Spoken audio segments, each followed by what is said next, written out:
আজ আবার তোমাদের কাছে হাজির হলাম মৌরি ফুলের ৩৩তম পর্ব নিয়ে।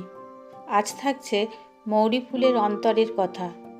এই পৃথিবীতে সবথেকে স্বার্থপর প্রাণী মানুষ। আবেগের রাস্তায় না চলে বিবেকের রাস্তায় চলো, দেখবে জীবন কত সুন্দর।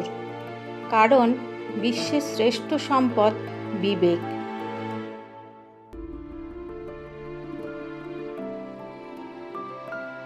আমাদের সমাজে ডিগ্রিধারী শিক্ষিতের কোনো অভাব নেই, কিন্তু প্রকৃত শিক্ষায় শিক্ষিত মানুষ কজন আছে বলতে পারো?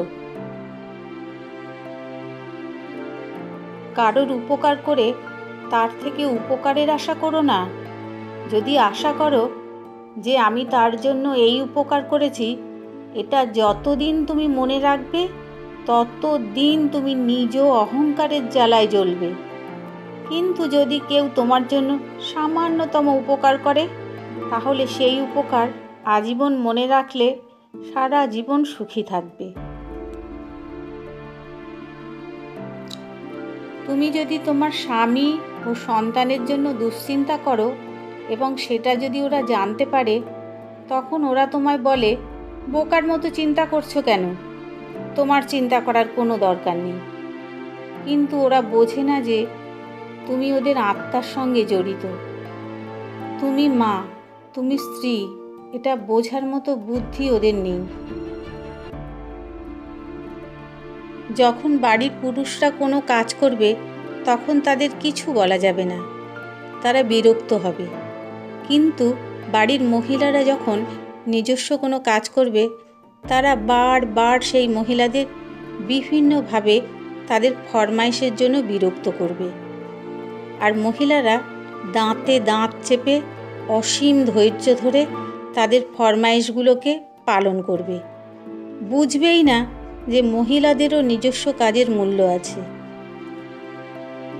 অপরের দোষ ত্রুটি ধরার আগে নিজেকে বিবেকের আয়নায় বিচার করে নাও, তাহলে দেখবে সমাজটি খুব সুন্দর। বিশ্বাস শব্দটি খুব ছোট, কিন্তু প্রমাণ করতে সারাটা জীবন লাগে।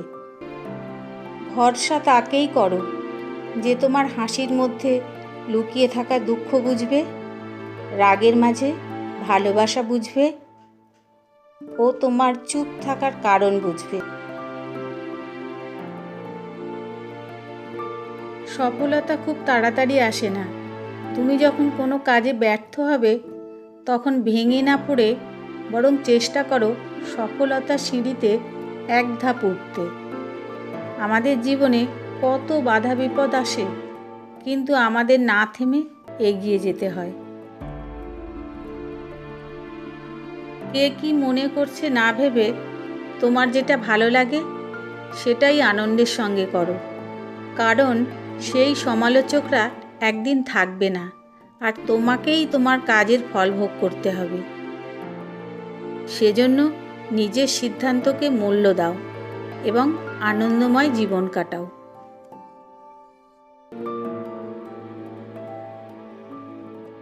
যখন তোমার আত্মীয় স্বজনদের তোমাকে দরকার, তখন দুবেলা ফোন, মিষ্টির বাক্স নিয়ে তোমার বাড়ি আসা, আরও কত কি।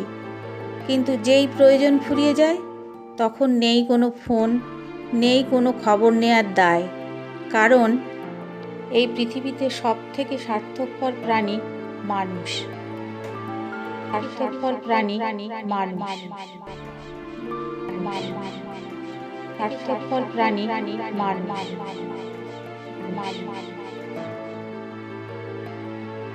আজ এখানেই শেষ করছি।